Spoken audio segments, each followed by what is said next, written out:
This is it. This is it, people. We are here. We are through the looking glass.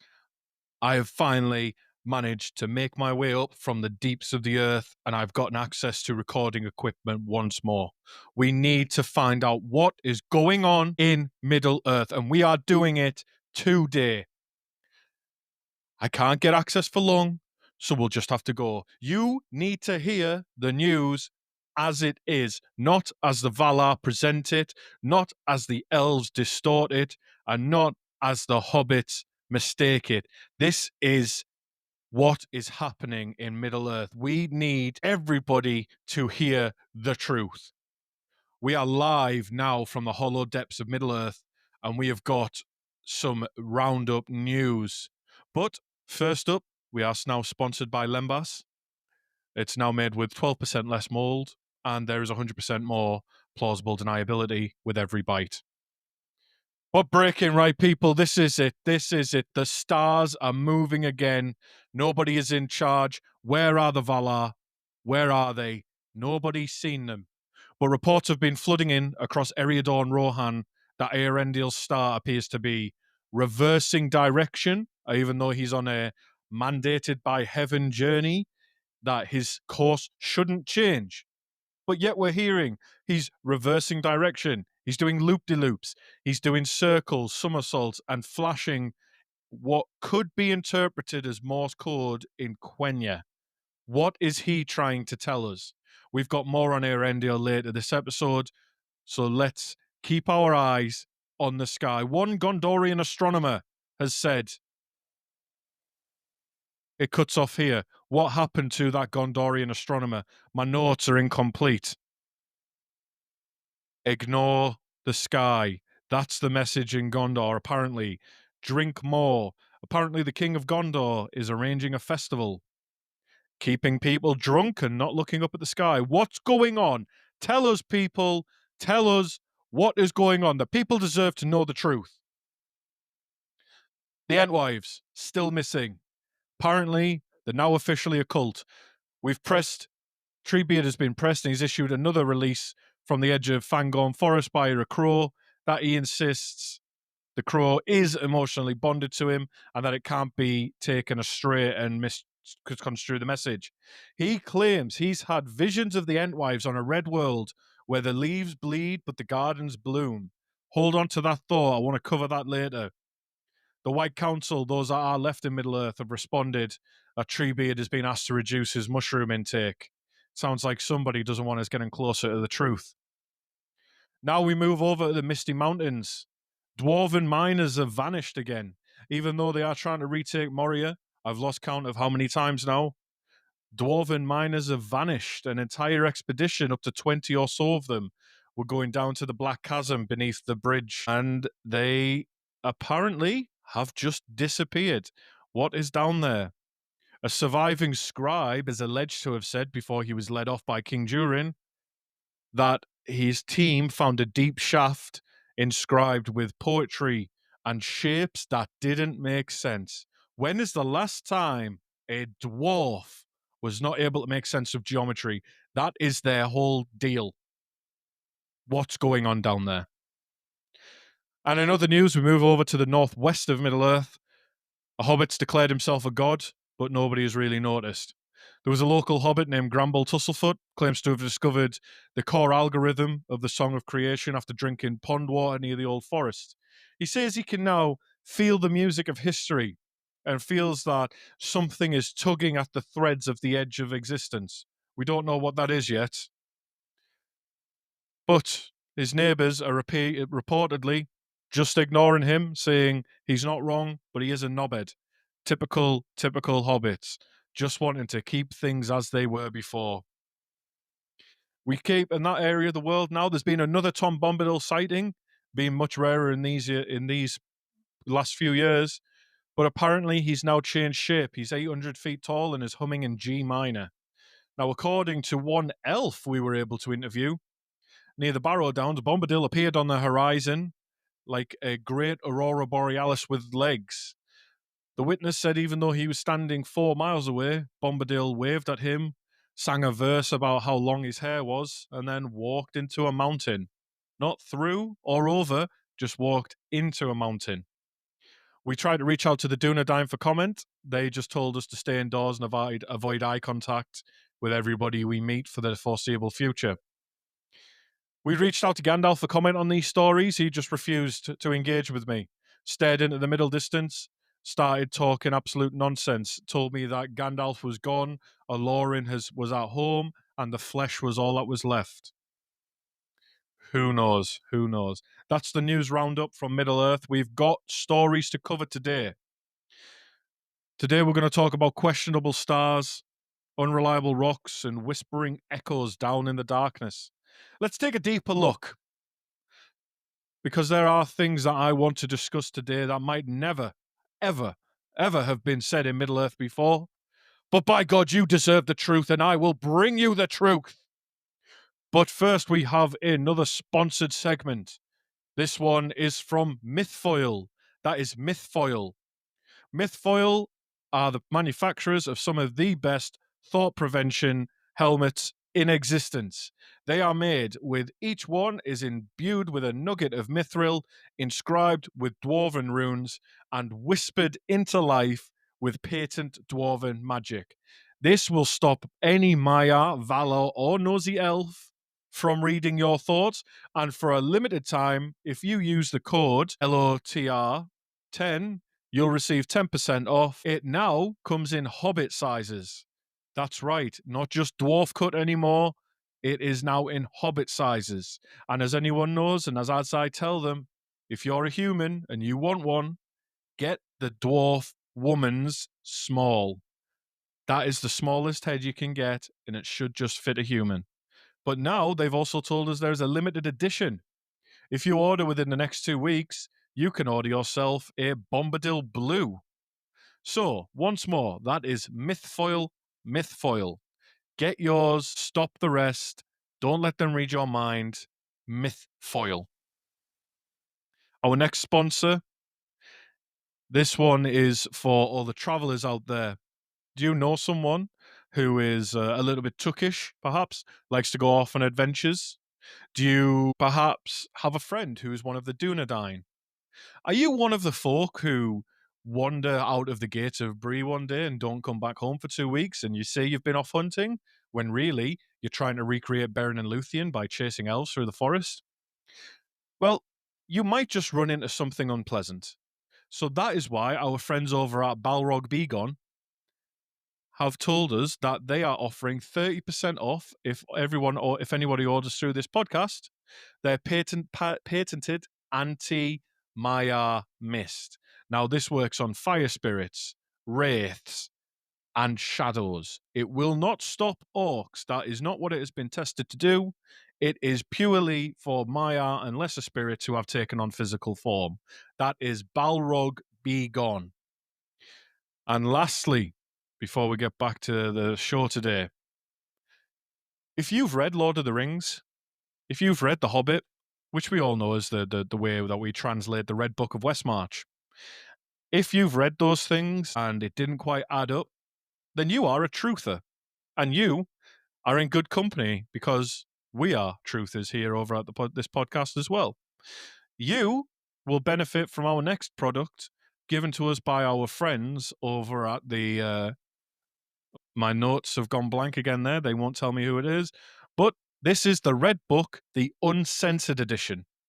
Now, this is so said as the stories they didn't want you to read, and this includes deleted chapters such as Sam's Missing Month, Gollum's Loincloth Creation, and Frodo versus the Time Maggot. Now, there are only 50 copies ready, and they are signed by the author. But who the author is, I'm afraid it doesn't say. However, if you use the code ADHOME10, you get 10% off the asking price. Again, link in the description. Now back to the show. Okay, this is a story I've wanted to cover for a while. I've had insiders who've came to me with this. This is 100% factual. I have checked my sources. You don't need to know who they are, but I have checked them. What if I told you Mount Doom is not just a volcano, or a druin, as it's called? it's not just what they told you it was, which was where a weapon was forged by an evil man. Wrong. That is propaganda by the deep state. What if I told you it goes much deeper than that? Now, I'm about to drop the truth here. Mount Doom and the One Ring are not what you think. They are nothing like you think. Mount Doom is a reactor.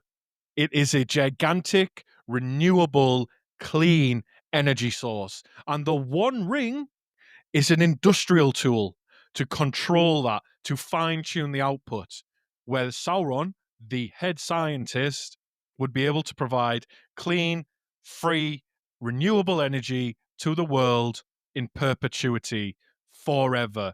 It would solve the Middle Earth fuel crisis started in the Second Age by the Numenorians by deforested most of the continent. How does it work? It's very simple. Vents and lava streams would be redirected across the whole world and power it with steam. Heat is steam, is fuel. That is how it works. And that was Sauron's real goal. But he was stopped. Why was he stopped? But more importantly, what else was he doing? And you think, Chris, he was evil. Who's Chris? He's not on this podcast. I've just taken over his studio. But you might say, person who might be Chris, Sauron was evil. He was hoarding mithril. First of all, as I've said before, the mithril market is being manipulated. We all know this. But mithril makes it the perfect material. It is light, it is durable, and it is heat resistant. He was collecting as much mithril as he could so that he could power the world through inexpensive infrastructure that he would provide, that would be provided from Mordor. And he was stopped. And he was stopped by the hoarders of the resources and their descendants. And yet Sauron's the enemy here. He is the bad guy. Wrong. But why? Why was this stopped? Why was this such a bad thing? Well, let me give you some reasons.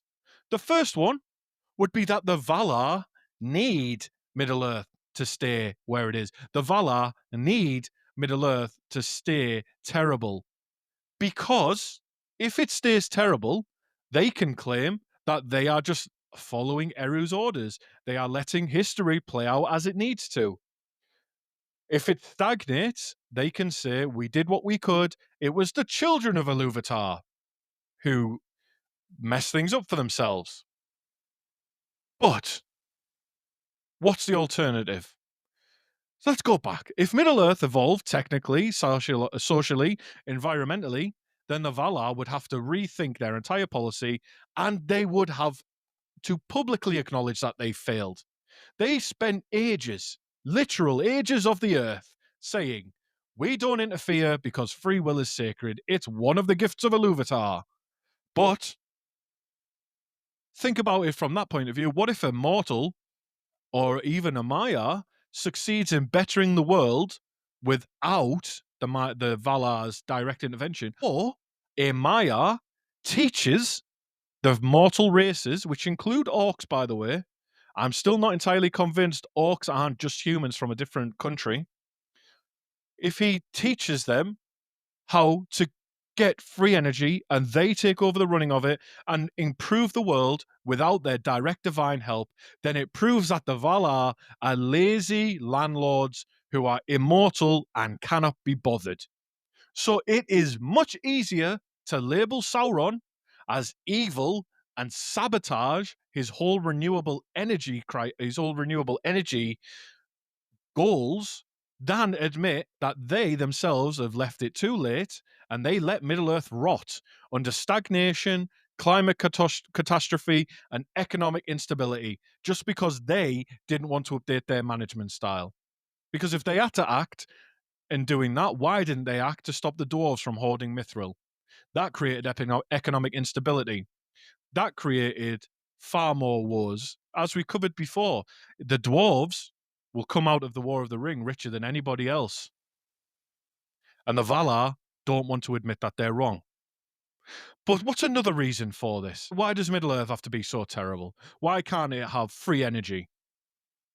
Because the Valar like where they are, which is far above the mortals. Valinor isn't just the home of the gods. It's not just the hallowed land where the holy live. It's a gated community. There is a literal range of mountains once you get to their shores that stop you from getting in unless they want you there. They hoard things. They are a gated community who only deign to send colonizers when it suits them. They hoard light of the two trees. They hoard secrets. They hoard immortality. And they hoard infrastructure. Need I remind you of Valmar, the City of Bells, one of the greatest creations in Middle Earth? When was the last time the Valar came over? When was the last time Aule came to Gondor and taught them how to smith there? They are hoarding their secrets, people. Wake up. The longer Middle Earth stays in a dark age, the more Valinor remains the unreachable ideal. But if Mordor starts lighting up the world with clean energy, well, that changes things, doesn't it?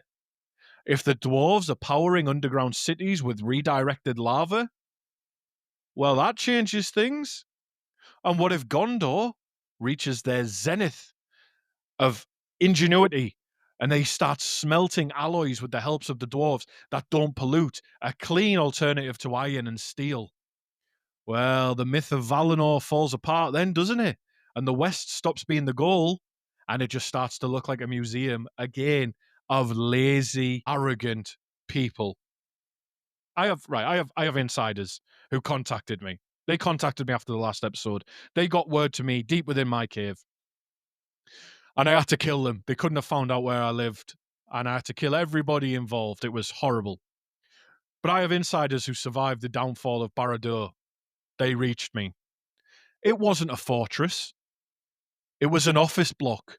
Barad-dûr was an office block where all the scientists and architects and visionaries worked tirelessly, and engineers drafted plans. They worked around the clock. Their families lived there. Their families lived there. That's why it was called a fortress city, because there was homes, there was entire communities, there was an entire economy around Barad-dûr. But it wasn't military. It was a civilian center.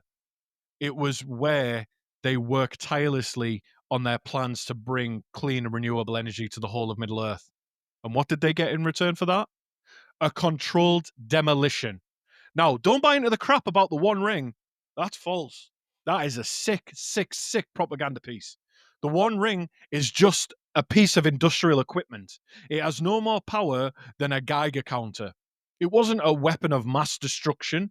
It was a figurehead. It was something that the elves and the dwarves and the Maya and everybody who didn't want the clean energy, they could point at. And I'm saying everybody, but the people who lead these people who benefit from the way things are, i.e., not the common person, that was a convenient thing for them to point at and say, yeah, that ring was the evil thing. No, it wasn't. Don't you think it's awfully convenient that when Mount Doom goes into a meltdown, the entire leadership of Mordor is wiped out in one fell swoop, even though they are in a building that is literally miles away from where Mount Doom is? Sauron was in Barad-dûr on the day he died, and he died in that controlled demolition. Wake up! Okay, and our second advert for today, we have got some lovely dwarven friends. They live in the Blue Mountains and they have reached out to the podcast to get some word out to our listeners in the Shire. And we have got Shire safe underground bunkers. Because one day the stars will fall and they might start coming for you. And when that happens, your Mathams won't save you, nor will your Longbottom leaf. So get a Shire safe underground bunker. It conveniently can be built underneath your hobbit hole. You go into your cellar, you open the trapdoor, and you descend even deeper. So that should anything regrettable happen, like, I don't know, the scouring of the Shire, then you will have a place to retreat to and wait for it all to blow over with a nice pint of ale. Built by dwarves, stocked by hobbits, blessed by some very confused wizards, elven proof, and resistant to magic rings. That is our friends over at Shire Safe Underground Bunkers. And if you use the code Gimli20, you get 20% off the deluxe package, which includes a band of minstrels to play for you. Now back to the show. Okay, right. I've spoken enough. Let's move on. There is something else that's bothering me. Where are the Entwives? The Ents are still here. Where are the Entwives? Now, I know the story. They're gone. They're dead. I don't believe it. I don't believe that just the females of a species would be wiped out. If you're going to commit genocide, you do the whole, all of them. You don't just do one side. And all this baloney about them walking off, wandering off. I think that's something that the Ents tell themselves because they're too horrified to even remember the truth of what happened to them. But let's go back in time a little bit. Let's rewind. Let's talk about something which seems as a little bit different. You've heard the tale of Eärendil the Mariner, right? One of the most accomplished sailors to have ever lived. Half-elven hero, sails to the west at the end of the First Age, petitions the Valar, saves the world. Nice bedtime story, right? Yeah? Gets to live his life out by being a star in the sky with a silmaril on his brow. Wrong. He's not a hero.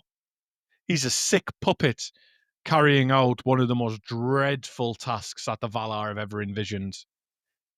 Eärendil's voyage wasn't a voyage. That was a test and a recruitment mission. He was never just a star-sailing messenger. He's became the harbinger of the Valar's cosmic evacuation plan. And that's what this is. He is now a glorified harvester in a flying fortress. You ever wonder why he just keeps circling the skies instead of, like coming down and visiting his descendants? Because he's not allowed to land. Balls. If you believe that, I've got a bridge to sell you. He's collecting. That's what he's doing. He's too ashamed to speak to his family. He is collecting people. The Valar took Eärendil, someone who was so skilled at sailing, he managed to navigate the natural and artificial defenses around Valinor and reach their shores. And they took him for their top secret plan. They knew what was up. They recruited him. They wiped his identity. He was no longer able to come back to Middle-earth. He was persona non grata. And in return, they threw a bone to Middle-earth. They sent some of their military force to assist in the War of Wrath with Morgoth, yada, yada, yada. But now, Eärendil is their collector. He comes in the night as a bright star, and in the morning, he's gone. Nice, right? Well, what if you were one of the people who disappeared with him? Now, where does this come from? Now, let me tell you where it comes from. The Valar have failed Middle-earth. I know it.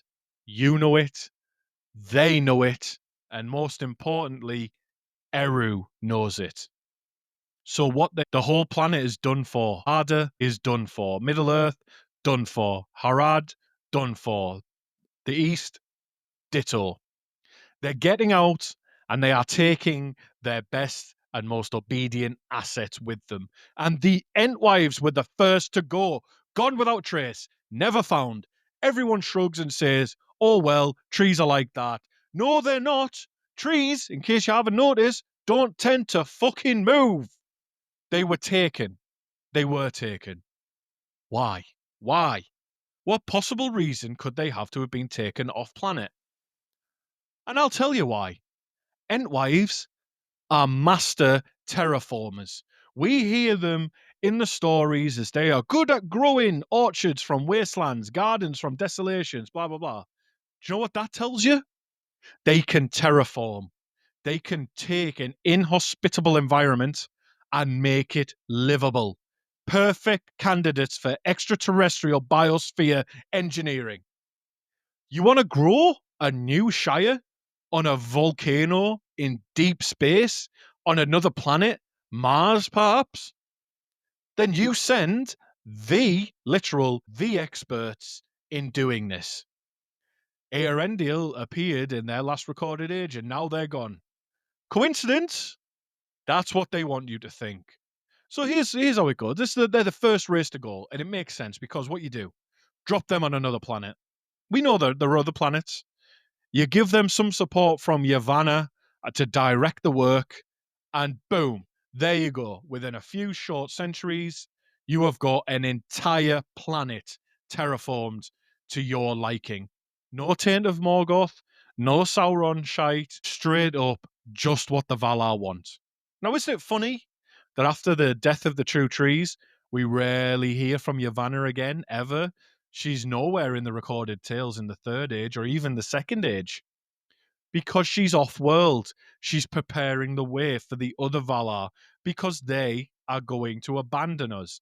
They have failed and they're taking others with them. Now, let's take this a step further. You're thinking, this is all crazy. This is nonsense. Think about this.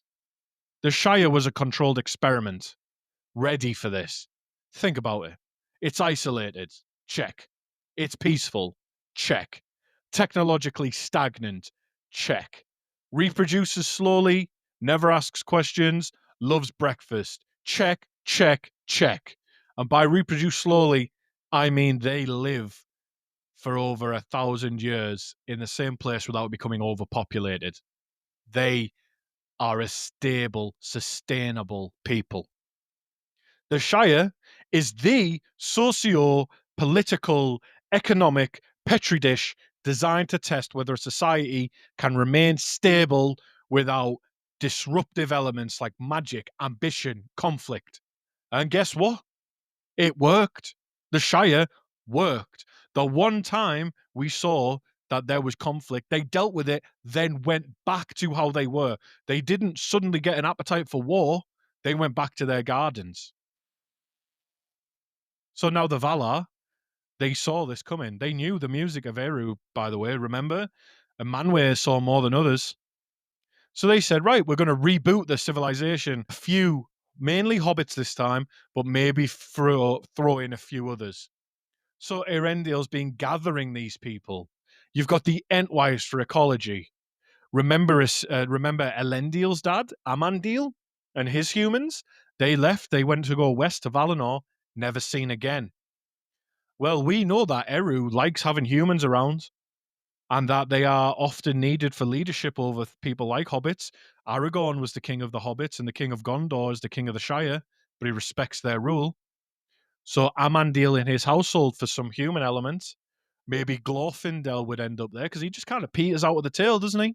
In case you ever need some combat readiness or a deterrent. And then maybe, at the end of all things, maybe even Tom Bombadil might go across there just for some chaos factor. Just a little je ne sais quoi to put into the mix. But they are building a new world, a clean one, far from the scars of Morgoth's wars and the stink of Gondorian bureaucracy, and we are not invited. It is the Great Extraction Fleet. That is what Earendil's Star is, a collection ship, a mobile ark. Anybody familiar with Warhammer 40k with the black ships? That's what's happening. Earendil turns up in the night and you're gone. A total wipe and replace protocol. Middle Earth, written it off. It's too messy. Too many dragons, dwarves. And the Valar obviously held a vote and decided to go. So who knows where they're at with it now? Maybe the new world's already built. Maybe Erendil is waiting for the last few pieces. Or maybe they're collecting the Silmarils because they weren't jewels at all, but they were power sources for a new reactor. Like Mount Doom, perhaps? Hint, hint. So all I've got to say is if you're out walking on a starry night and you look up and you see a bright star and you carry on and you keep walking and you look up again and that star is a little bit closer, run. Run, or you might find yourself waking up on a planet far away from anyone you've ever loved. Or if you do like hobbits, maybe don't run. Maybe that might be a heaven for you. But the point is this: we are being abandoned. and I will not stand for it. Okay, for our third sponsored segment today, we've got our friends over at No More Seeing Stone have produced the Palantiri blockers. This one little blue pill stops long distance spying, psychic intrusions, and weird conversations with flaming eyeballs in the unseen world. Now, this can be bought for the low price of $59.99 for a year's supply. But if you use the code LOTRADHOME20, you can get 20% off your first shipment. That is Palantiri blockers by No More Seeing Stone. Over the counter medication does not need to be prescribed by a doctor. Forget what you know. Then forget what you forgot. Then wake up married to a spider. Then go back to sleep and dip your toe into a stream that puts you to sleep for 7 days because it's a magical stream. Have some honey cakes with a giant bear. Lay down in the grass with another type of giant bear. Both of them are going to tear your insides up. But you're not going to feel any of it if you buy Mirkwood Moonshine, the Conspiracy Reserve Edition. Now, this is from our friends over at Bayonne Breweries. And this Mirkwood Moonshine is a whiskey base mixed in with water from the Enchanted Stream. This was originally distilled by elves in the underground stills and passed on to Bayonne as the price for 12 of his honey cakes. So, if you want to have the best time in Middle Earth but not really remember it, Mirkwood Moonshine, the discerning alcoholic's choice. And you'll see a referral link in the bio where if you click on that, I get a kickback. Win-win, we all earn some money. And back to the show. This is it, right? This is the last one today. This one gets wild. This is crazy. The Nameless Things, right? We know about them. They're feared and all. The most importantly, nobody knows or remembers anything about them. Endlessly fascinating. But what if I told you that there is a very, very, very good reason for this? That it's not just because nobody knows about them, but it's intentional.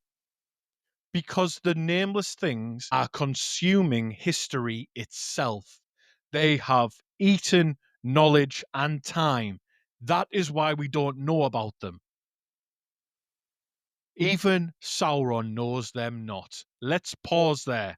Sauron, Master Sorcerer, Maiar, friend of Morgoth, knows God directly, shapeshifter, necromancer, warlord, master of rings, if you believe it. Literal captain of the chief enemy of the world, according to the Valar. Also, head scientist, wizard, advisor to the kings of Numenor, a very accomplished person throughout history, and he knows them not. I struggle to believe that. Why? Because there's only one explanation for this. The Nameless Things are eating history, and they consumed the part of the world that contained their names. They ate the knowledge that contained their name. They ate their own footnote in history.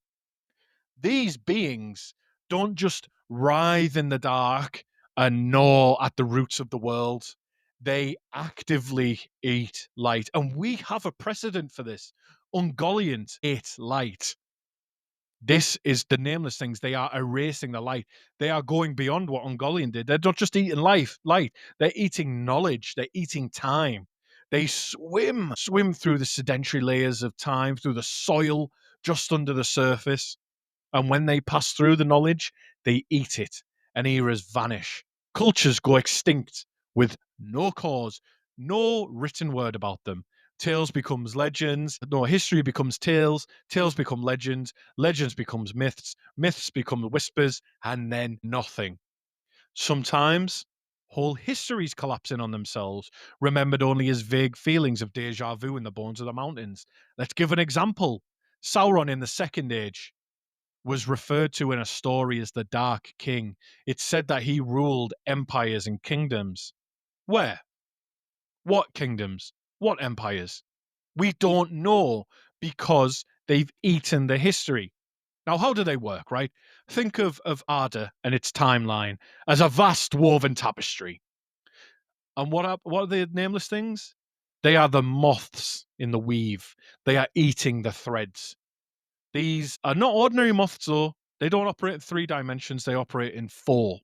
They slip between the cracks of time and they unspool moments and they digest events into raw potential and then they remove that energy as if it never existed.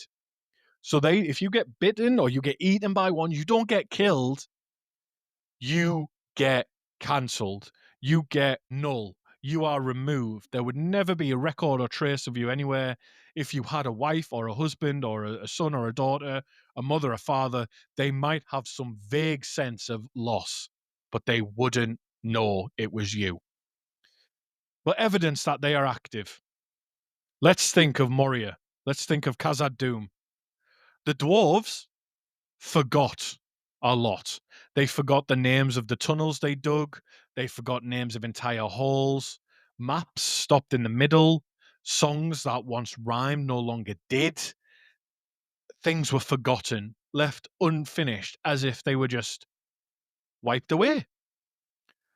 Another one, another example. The Ents. They can't remember what the Entwives looked like. Not just where they went, or what they just can't remember what they looked like. They're not fully digested yet, though, which might be because they're off planet. Who knows? But the nameless things didn't eat the Entwise. They're eating the concept of them. Get that into your brain because that's the only way we're going to survive is if we remember these things together. Let's talk about the 2 blue wizards, 2 Mayars. They just left. There was no deaths recorded. They didn't turn up back in the halls of Mandos, did they? They didn't turn up back in Valinor, which would have happened. No graves, no return, just absence. And let's even look at this.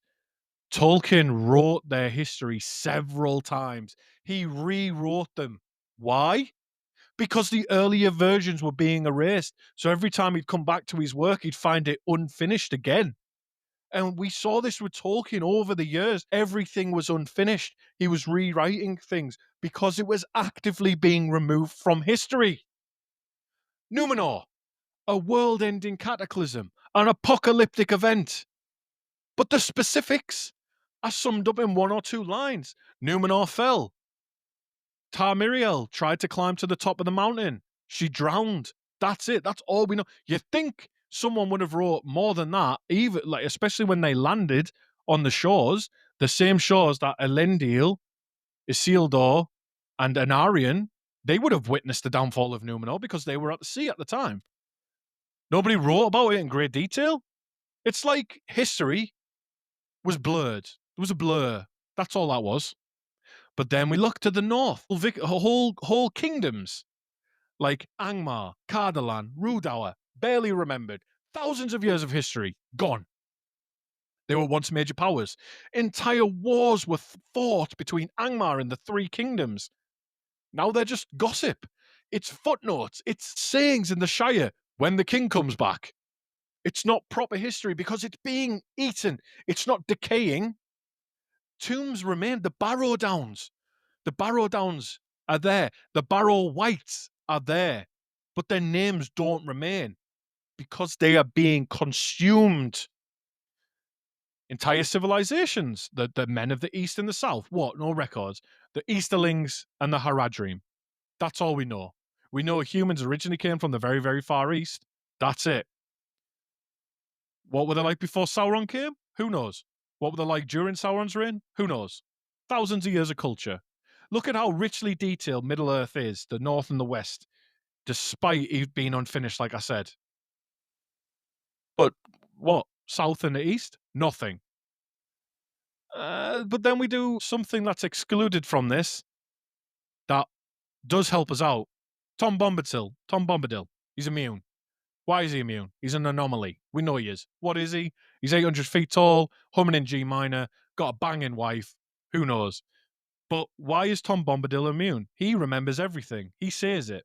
He said he was here before the first rain fell. He has been here since the beginning. But Tom Bombadil is a closed time loop. That's the only reason he can survive so long. He is a closed time loop of Middle Earth. You spend long enough in Tom Bombadil's domain, time will start to repeat itself. And the nameless things, they can't digest this. They need entropy. They need they need raw potential that would go on to do something. So the only reason he's excluded from this is because he's closed himself off to the world in more ways than one. And Gandalf is terrified. And Eve says, far, far below the deepest delvings of the dwarves, the world is gnawed by nameless things. He knows and he saw them, and he knows something else as well. Let me put it to you this way, friends. If they eat too much, if they're not contained, Arda is unraveled. Every bit of music that the Aino sang at the beginning, that'll go. Eru's plan will have been as if it never happened at all. You'll have to start again. Every age of the world, gone. Every tale in every language, gone. Isn't it weird how Quenya is supposedly one of the oldest languages around, such as same as Valarin and to a lesser extent Sindarin? All barely fragments remain of them because their language they're just being eaten. It's starting from the bottom. But then we have other languages like Adunaic and even the Westron language, which is supposedly the common language spoken by everyone. That's had to be translated into English because there's barely any words left because these words are being eaten by the nameless things. Why do you think the fourth age isn't recorded in the Red Book? It's only because we made so many detailed notes of the first, second, and third age that we're able to retain the fragments we do. But even then, it's not enough. And what if they're getting hungrier? What if they're speeding up? What if they're moving up the timeline? What if they get to us? What if they get to the present? What happens then? And friends, I'm going to leave you with that thought because I can hear Chris banging on the door. He's obviously woken up from the very mild sedative I gave him. But I must return to my cave. I've came to spread the news, and I have spread the news. Expect me when you see me, but don't expect me too soon. We'll see how it goes. But for now, stay sharp, seek the truth, and remember, stars are very dangerous.